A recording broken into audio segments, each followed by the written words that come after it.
It's the kind of crime that can move faster than the law, and it's happening right here in East Texas. Investigators Phil Sutton and Kenneth Dean go undercover to uncover this ongoing problem. High crime, an investigator's special report, Tuesday on CBS 19, 10 at 10.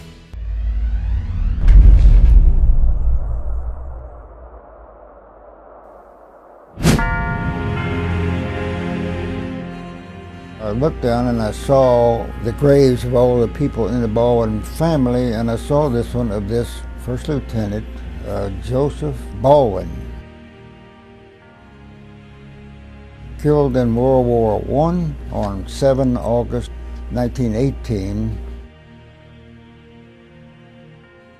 There was some question exactly where his remains stayed.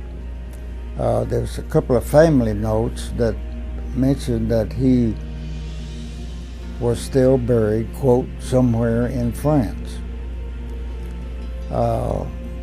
Then it took a lot of correspondence to the Commonwealth military, to the Canadian military, to the U.S. military. All of these people had no mention of him except the Canadian military. It was right below Belgium in France. It was outside a city called, I don't know about French, it's Amiens. It was really a very complicated story once you get started. It was somewhat difficult, and they sent him to England for about a year in a hospital, and then they shipped him to France. And he described that he was placed, Favre was in a aid station, which is right up in the front. And he was killed on the 7th by an overhead shell burst right on top of him. He was killed instantly.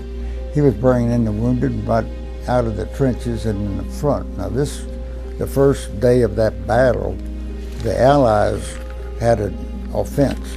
Mm-hmm. I mean, they were the ones that were pushing it, so they had quite a bit of casualties that day. And the commander of this fuselage said that, made the statement that we buried him in the cemetery, a little village right there close, called Franvillers. That his father, and it's rather striking, got the news I think on the 22nd of August 1918, and he wrote a handwritten note to the newspaper telling them about his son had been killed in action on the 7th of August, quote, somewhere in France. And about a week later, I forget the exact date, the city had a tribute to this Favre Baldwin. He was the first one from Tyler to be killed. They actually shut down the businesses, I think, for about 30 minutes, and there was a speaker, and it was a rather moving public display for them. The family home was at the corner, that would be West Ferguson and North Bonner. The city hall sits right across the street. It was the USO in World War II, that home, that house.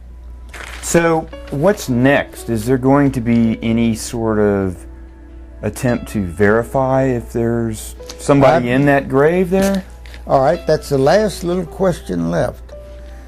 And this is going to take months, because all the records, like I say, there of Oakwood in that era have been destroyed. We do have that one statement in his father's obituary, and we have a statement from the Canadian Medical Corps, the Canadian and that's one you Reserve. got. Yeah. And you have I'll give you a copy of the obituary of his father in outline, where it states that the father was laid to rest next to his wife and next to his son.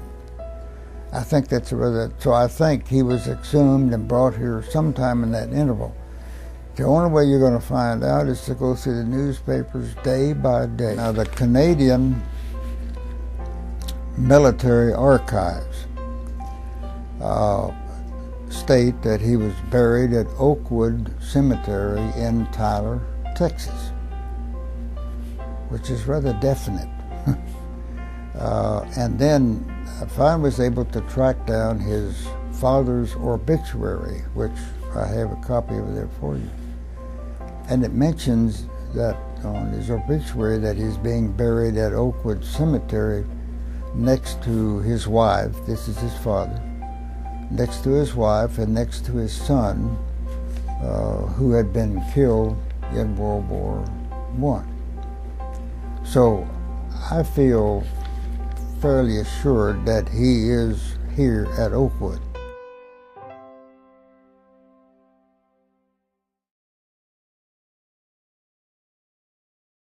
The archives, the National Archives in St. Louis had a personnel division where they had retained information about World War I. With luck, they notified me that they had found a file on this Lieutenant Baldwin. And it turns out, as before, I think I showed you the picture where they had buried him in this small French cemetery, Franz Villiers.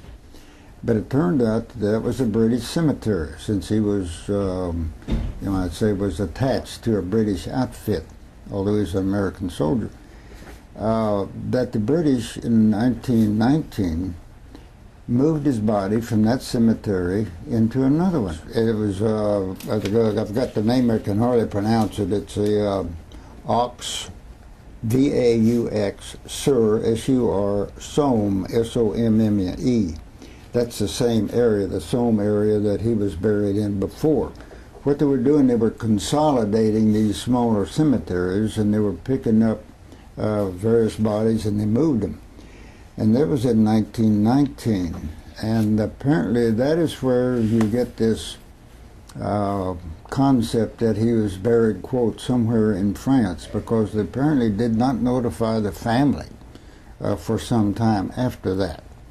And it was after that, and this would be in 1919, that the family, the father and the mother, finally found out where he was. And so, having this lead on it, I was also able to find, of all things, several telegrams in which they were sending his body back, a copy of it, and then finally a telegram where the father here telegrammed him back. It was, I think, the 28th of December 1920 that he was accepting the body. And sure enough, by luck, on the 31st, and it's rather striking, is the full newspaper coverage of his burial here. And you'll be struck by what they did. It is remarkable. They brought him back. They gave him a full military burial here. All of the flags in town were dropped down to half-mast. They got permission out of Washington to lower the flag over the post office to half-mast. They took the body to his home, which is right over here about 3 blocks, right across the street from where the city hall is. And they kept his body there apparently overnight. And then they had this ceremony the next day in which they had the church ceremony followed by his full military burial. It started at the home, the band that played kind of a dirge, and carried him to the Oakwood Cemetery where he was buried.